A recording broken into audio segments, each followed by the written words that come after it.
bem-vindo ao programa Hora do Estudo Bíblico, com o doutor e professor Lehmann Strauss. Este estudo é o resultado do tempo pessoal com o Senhor, da experiência de ministério pastoral e das conferências bíblicas do Dr. Lehmann Strauss, que nos instrui e encoraja com o ensino da Palavra de Deus.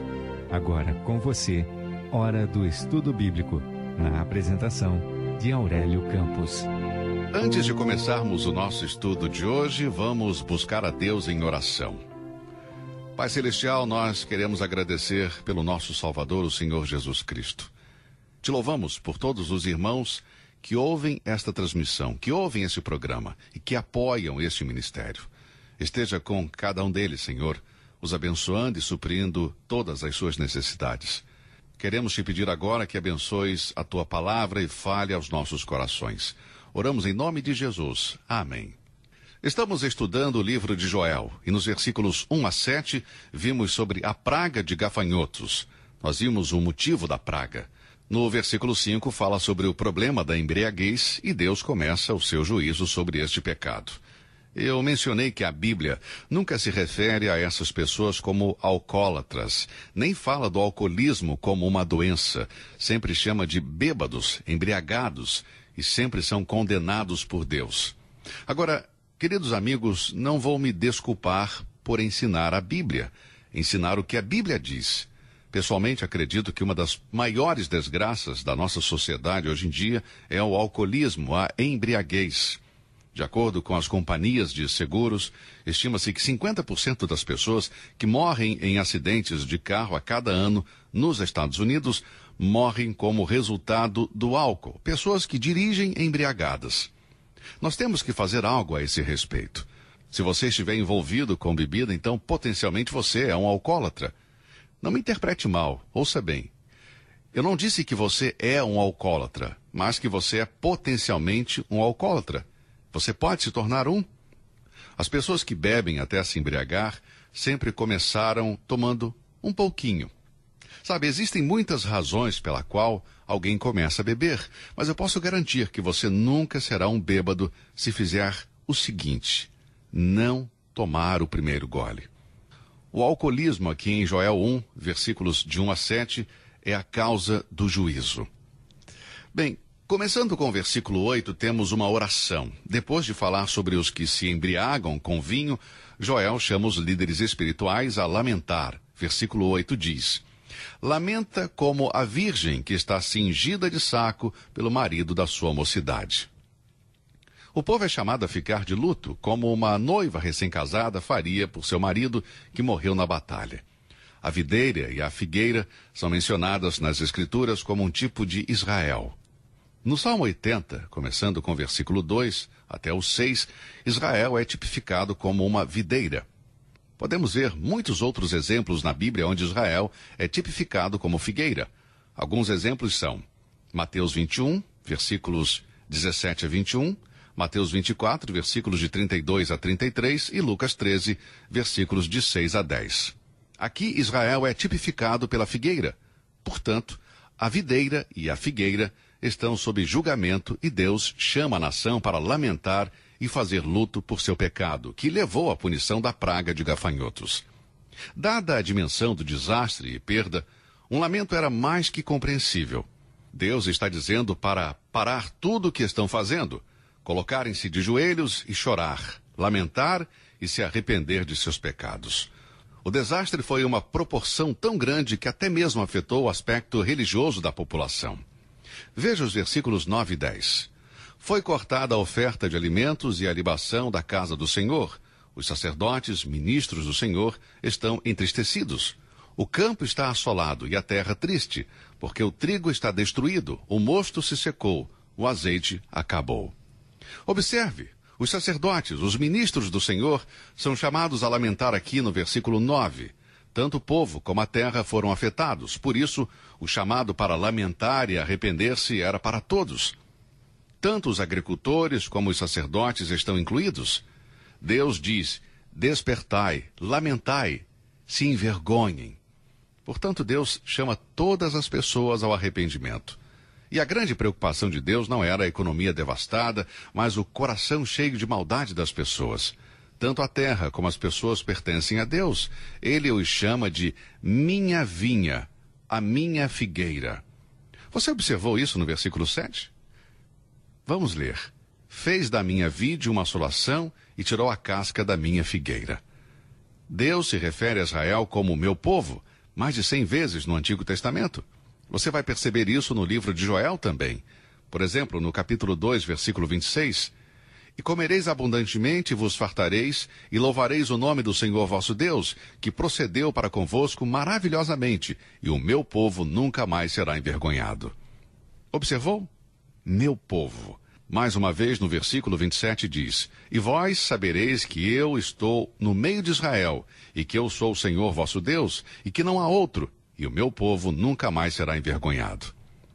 Veja agora o capítulo 3, versículo 2, meu povo, e mais uma vez no versículo 3, meu povo. Deus poderia cuidar e controlar sua terra, mas o seu povo tinha a opção de escolher. Portanto, eles eram responsáveis pelos seus pecados. Deus trouxe sofrimento sobre a terra como juízo, um castigo sobre o seu povo, mas com um significado e com um propósito. Amados, todos os juízos de Deus têm um significado e têm um propósito. Deus nunca erra. Deus nunca executa um juízo injusto ou por engano. Deus não castiga, a menos que o castigo seja necessário. Nós, como pais, cometemos erros. Somos controlados muitas vezes por nossas emoções ou raiva e, às vezes, injustamente punimos os nossos filhos ou fazemos exigências abusivas contra eles. Mas Deus não é assim. Todos os juízos de Deus são justos. Deus tem um desejo, e esse desejo é resgatar o seu povo dos seus caminhos pecaminosos e restaurar a bênção e a prosperidade. Há sempre um bom propósito por trás de seus juízos, e assim como as árvores do campo foram devastadas, assim também a alegria dos homens. Versículo 11 diz, envergonhai-vos, lavradores, gemei, vinhateiros, sobre o trigo e a cevada, porque a colheita do campo pereceu. Bem, isso já é o suficiente. Deus enviou uma praga sobre a nação de Israel e houve falta de alimentos. Há um tempo atrás, fui com minha esposa visitar um vulcão, o vulcão Santa Helena, no estado de Washington, e vi alguns vestígios da devastação causada pelas erupções. Irmãos, Deus pode nos deixar em situação de pobreza absoluta com um toque de suas mãos. Como podemos ver, Deus pode julgar a terra e deixar-nos sem nada. Deus pode enviar uma seca e queimar tudo, deixando-nos com uma grave escassez de alimentos. A situação é bem difícil no versículo 11, mas veja agora o versículo 12. A vide se secou, a figueira se murchou, a romeira também, e a palmeira e a macieira. Todas as árvores do campo se secaram, e já não há alegria entre os filhos dos homens. A devastação foi enorme como resultado da praga que Deus enviou, pois houve até falta de comida. Mas ai do povo quando a alegria de Deus deixa os seus corações, quando o pecado entra na vida do crente, a alegria do Senhor se vai. Na conhecida oração de Davi, no Salmo 51, ele diz, torna a dar-me a alegria da tua salvação.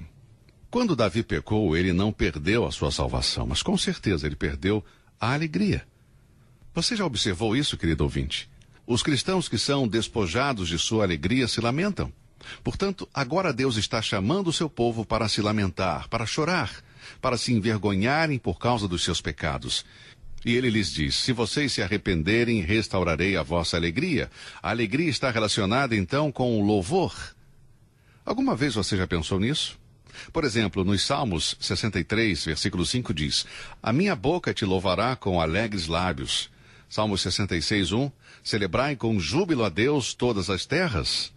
Salmos 81, 1, exultai a Deus, nossa fortaleza, jubilai ao Deus de Jacó. Em Salmos 95, 1, vinde, cantemos ao Senhor, jubilemos a rocha da nossa salvação. Você percebe? Quando os nossos corações estão bem com Deus, a alegria acompanha o nosso louvor a Ele. Durante todos esses anos, tenho pregado em várias cidades, em diferentes igrejas, e lhes digo, queridos irmãos, eu vejo os rostos de milhares e milhares de pessoas, semanas após semanas, louvando, cantando, ouvindo sermões, dando suas ofertas, mas a alegria do Senhor não está em algumas pessoas. Quando há verdadeira adoração, há sempre verdadeira alegria. Não felicidade, mas sim gozo, alegria, a verdadeira alegria do Senhor. Agora observe o versículo 13. Deus diz, Cingi-vos e lamentai-vos, sacerdotes.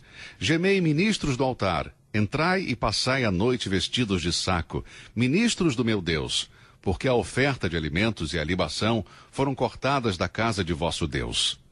O Espírito Santo está falando através de Joel e dá instruções específicas em relação ao que as pessoas deveriam fazer para que a bênção de Deus voltasse.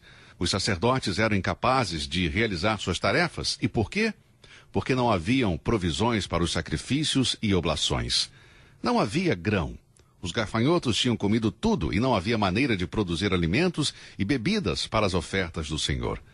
Joel disse que eles estavam sendo privados de estar na casa de Deus por falta de grãos e frutos. Não havia o suficiente para prover uma oferta a Deus. Bem, o que Deus vê quando olha para a sua nação nos dias de hoje? Ele vê corações alegres? Ele vê o comportamento digno de um filho de Deus? Os sacerdotes tiveram que se vestir com sacos. Eles deviam lamentar porque havia pecado na terra. E por que os sacerdotes? Porque eles eram os líderes espirituais. E líderes espirituais devem tomar a iniciativa e assim dar exemplo para os outros de arrependimento genuíno. Os vestidos de sacos eram peças feitas com pelo de cabra ou de camelo e sempre eram usadas para expressar tristeza ou penitência como resultado de uma má conduta. As instruções foram claramente compreendidas pelos sacerdotes. Eles sabiam o que isso significava. O alto juízo deve começar na casa de Deus e nos corações dos crentes espirituais? Que não haja dúvida sobre isso, amigo. 1 Pedro 4,17 diz que o juízo deve começar pela casa de Deus. Aqueles que estão na liderança devem tirar seus vestidos de sacerdotes e vestirem-se com sacos. Eles devem começar com uma reunião de oração e de arrependimento. Nós temos pregadores hoje em dia que pregam grandes verdades, mas não vivem. Homens que pregam muito bem, mas não vivem muito bem. Pregam bons sermões de moralidade, mas são culpados de imoralidade. Há também homens que pregam sobre honestidade, mas são desonestos. Isso não é correto e por isso Joel chamou os líderes espirituais da nação. Bem, Deus vai pedir algo para o povo que nunca tinha pedido antes. Encontramos no versículo 14. Santificai em jejum, convocai uma assembleia solene, congregai os anciãos e todos os moradores desta terra, na casa do Senhor vosso Deus, e clamai ao Senhor. Em outras palavras, essas pessoas, estes sacerdotes, deveriam fazer uma reunião, o que Deus chama de uma assembleia solene. Do que se trata? Bem, se trata de dias festivos, quando as pessoas se reuniam e celebravam os dias de festas do Senhor. Mas neste caso, era um dia de jejum. Você pode ver sobre as 7 festas em Levítico 23, mas aqui Joel é instruído a reunir o povo para um momento especial de jejum e oração, não para celebrar. A convocação não era com o propósito de divertir ou de alegrar, porque a alegria já não estava mais presente. Vimos isso no versículo 12. Não havia mais alegria. Não pode haver verdadeira alegria no coração de um crente que está vivendo em pecado. Se você é um filho de Deus e está vivendo em desobediência ao que a palavra de Deus diz, então você vai entender que eu estou dizendo a verdade. Não pode haver alegria no coração de alguém que está em pecado. Está vivendo em pecado. Há uma falta de paz. E por quê? Porque está em desobediência a Deus. Bem, aqui no versículo 14 se trata de uma assembleia solene, um momento especial para ir à igreja com o único propósito de acertar as contas com Deus. É interessante observar que diz, todos os habitantes da terra, homens, mulheres, idosos, jovens, salvos e incrédulos. Ele está lembrando às pessoas que a praga de gafanhotos era um fato divino, por causa de seus pecados e, portanto, deveriam lamentar e se arrepender. Sabe o que eu achei interessante? Não há nenhuma indicação aqui no capítulo 1 de como as pessoas reagiram a isso. No final do capítulo, somente encontramos uma pessoa em oração, Joel. Somente ele está clamando a Deus e parece que no final do versículo 14 não foi levado em conta. A desobediência do povo abriu o caminho para a profecia. E qual foi a profecia? A vinda do dia do Senhor. A profecia começa no versículo 15. Ai do dia, porque o dia do Senhor está perto e virá como uma assolação do Todo-Poderoso. Por que o dia do Senhor viria? Porque não houve resposta do povo. Eles não se arrependeram, não mudaram seus corações. Devemos, como nação, buscar o chamado de Deus e colocar tudo no lugar. Corrigir as nossas prioridades. Mas quais são as prioridades? A palavra de Deus é a prioridade. Buscai primeiro o reino de Deus e a sua justiça, e todas estas coisas vos serão acrescentadas. Se a nossa nação se voltar a Deus com um verdadeiro arrependimento, eu creio que Deus nos encheria de bênçãos. Eu não estou dizendo que a Bíblia ensina que haverá uma conversão em massa de pessoas antes do retorno de Cristo. Não encontro nada nas Escrituras para apoiar isso, mas também não estou dizendo que um reavivamento antes da vinda do Senhor é algo impossível. Não apenas é possível, mas provável, e creio que depende de nós. Se estamos dispostos a nos arrepender de nossos pecados e corrigir a nossa situação com Deus, com o nosso cônjuge, com os nossos irmãos, vizinhos, se fôssemos genuínos e honestos em nosso proceder com Deus e com os homens, eu acredito sinceramente que Deus iria trazer muitas bênçãos sobre esta nação. Há apenas duas coisas que estão por vir: a bênção de Deus ou o juízo de Deus. E a tragédia aqui no capítulo 1 é que nós não vemos nenhuma evidência de que as pessoas responderam ao chamado de arrependimento do profeta Joel. Agora, Joel não estava preparando um sermão. Este livro é inspirado por Deus. Joel está simplesmente passando a mensagem de Deus para o povo, seus preceitos. Ele está dizendo às pessoas o que Deus lhe disse para dizer. É uma mensagem que vem diretamente do Senhor. Creio que o arrependimento como nação é uma questão do coração das pessoas.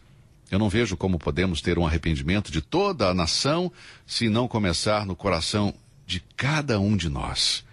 Deve começar nos corações das pessoas. A nação é composta por indivíduos. Eu estou dizendo que se um grupo de indivíduos fizesse isso, se expandiria para o resto da nação. Mas há muita falsidade, muitos crentes não são reais em sua maneira de viver. Ó, meus irmãos e minhas irmãs, façamos uma convocação solene e clamemos a Deus e jejuemos. Essa é a mensagem do versículo 14. Ela vem do profeta e é voltada para a nação, para o povo de Deus. Que Deus nos ajude a ver a importância disso. Se Deus está falando ao seu coração, creio que existe somente uma coisa a fazer, amigo: ajoelhar-se diante de Deus neste exato momento, reconhecer o seu pecado diante de Deus, confesse-o, e quem sabe com isso pode ser refletido na vida de outras pessoas. Se você está ouvindo essa mensagem agora, meu amigo, e nunca aceitou a Cristo Jesus como seu Salvador, creia no Senhor Jesus Cristo e serás salvo. Pai Celestial, abençoa cada pessoa que ouviu esta mensagem. Nós oramos em nome do Senhor Jesus. Amém. Que Deus te abençoe e até o nosso próximo encontro. Você ouviu Hora do Estudo Bíblico com o professor e doutor Lehmann Strauss, na apresentação de Aurélio Campos. Se você deseja ouvir novamente esta mensagem, visite a nossa página na internet www.bbnradio.org. Fica o convite para você nos acompanhar amanhã, neste mesmo horário, aqui na BBN. Hora do Estudo Bíblico é uma produção da BBN.